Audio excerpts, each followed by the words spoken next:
Pressure building جو ہے یہ آپ کو رہتا ہوا نظر آئے گا. پریشر بلڈنگ نہ صرف رہتا ہوا نظر آئے گا صرف ایک ہی پارٹی کی طرف سے نہیں,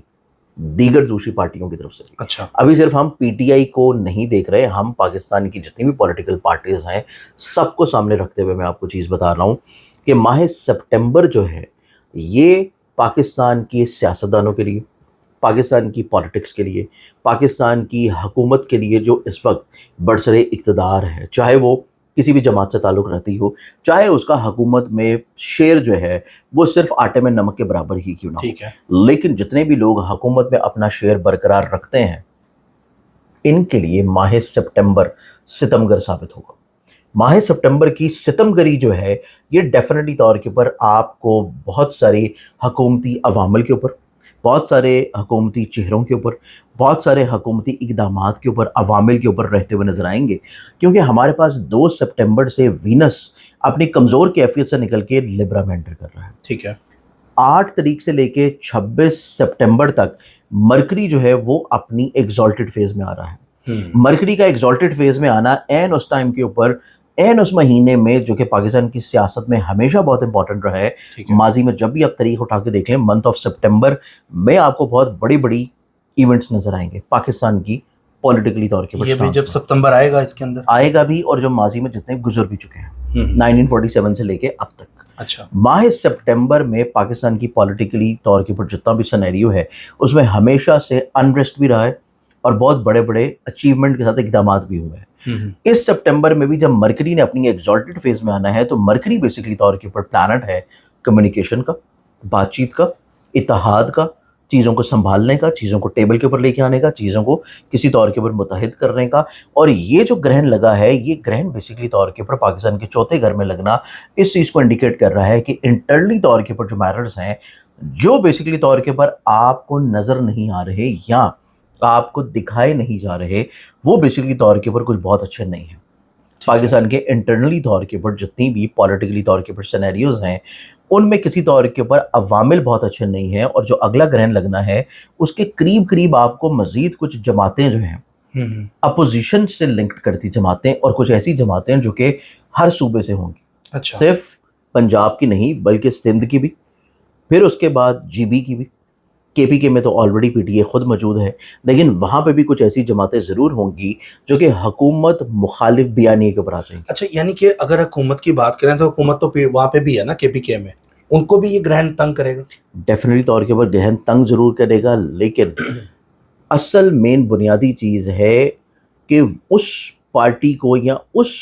حکومت کو زیادہ افیکٹ کرے گا جو انڈیویجولی طور کے اوپر پورے ملک کو رول کر رہی ہے. ٹھیک ہے, اب اس اعتبار سے ہم وفاق کے اکارڈنگلی چیزوں کو ریلیٹ کر کے. اچھا سر, اس سے پہلے میں چاہتا ہوں تھوڑا سا خان صاحب کا ذائقہ بتائیں کہ اس ٹائم پہ کیا سچویشن چل رہی ہے اور جو ہیلتھ ہے وہ کیا آپ سمجھتے ہیں کہ کب, کیونکہ ان کے جو فالوور ہوں گے وہ دیکھنا چاہ رہے ہوں گے, اور اس ٹائم جو سچویشن بنی ہے اچانک سے کوئی بڑا ریلیف سمجھتے ہیں یہ اس حساب سے؟ ڈیفینیٹلی طور کے خان صاحب کے ذائقے میں نا ریلیف کا جو ٹائم اور پروسیس ہے وہ اب سے نہیں, یہ پہلے سے چل رہا تھا. اس میں کسی طور کے اوپر جو سستی کے عوامل تھے اس میں آپ یوں سمجھیں کہ خان صاحب کے ذائقے میں پہلے بھی میں آپ کو بتاتا رہوں کہ جب سے یہ سال شروع ہوا ہے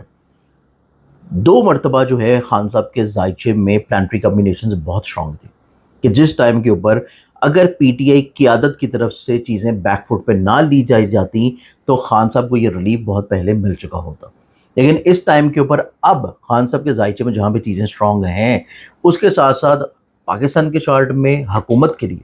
پاکستان کے مستقبل کے لیے نہیں صرف حکومت کے لیے وہ چیزیں چونکہ بہت اب اسٹرانگ نہیں رہی, جس وجہ سے یہ ریلیف پی ٹی آئی کی قیادت کا وہ سینیریو نہ ہونے کے باوجود بھی مل رہا ہے. اب خان صاحب کی صحت کے اعتبار سے اگر ہم لوگ ان کے چارٹ کے اعتبار سے دیکھیں تو وقتی طور کے پر آپ کو جو خبریں یا وقتی طور کے پر آپ کو جو نیوزز سننے کو مل رہی ہیں کہ ان کو بلڈ پریشر کے ایشوز ہیں, ان کو اسٹریس ہے, ان کو انگزائٹی ہے, ان کو پریشر بلڈنگ ہے,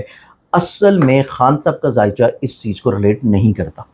کہ یہ تمام تر چیزیں کسی طور کے اوپر ان کے اوپر حاوی ہوں. گرہن کا لگنا اور جو گرہن آ رہا ہے دونوں چیزوں کو دیکھا جائے تو خان صاحب کے چارٹ میں بیسکلی طور کے اوپر جو پچھلا گرہن گزرا ہے وہ کسی بھی لحاظ سے ان کی ہیلتھ کو بہت سویر خطرات یا کوئی سویر ڈپریشن یا پریشانی کی طرف لے کے جاتا ہوا نظر نہیں آ رہا, بلکہ اس اعتبار سے ان کے لیے چیزیں تھوڑا سا بہتر ضرور ہیں کہ ان کو ریلیف جو مل رہا ہے یہ ریلیف ریورسڈ نہیں ہوگا.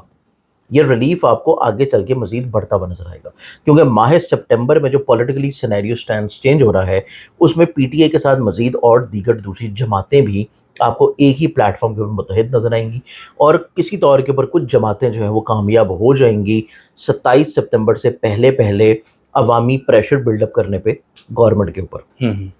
27 سپتمبر کا جو تحریک ہے یا لانگ مارچ ہے یا دھرنا ہے، اس سے پہلے آپ کو کسی طور کے اوپر خان صاحب کے لیے اس سے بھی زیادہ ریلیف کی خبریں جو ہے وہ سننے کو ملیں گی۔ اچھا، اس کے بعد خان صاحب کے اپنے ذائچے میں دیکھا جائے تو منتھ آف سپٹمبر اکتوبر، یہ 2 مہینے اگر آپ نکال دیتے ہیں، نومبر کے بعد سے خان صاحب کے صرف یہ ریلیف والا معاملہ نہیں ہوگا، پھر رہائی والا معاملہ بھی ہوگا۔ اچھا، کیونکہ اسی سال کے اختتامی لمحات میں جوپیٹر نے جیسے ہی اپنے شرفی برج کو چینج کرنا ہے، جو کہ 29 اکتوبر کی ڈیٹ ہے، منتھ آف نومبر سے خان صاحب کی آپ کافی حد تک کیسز سے بری ہونا،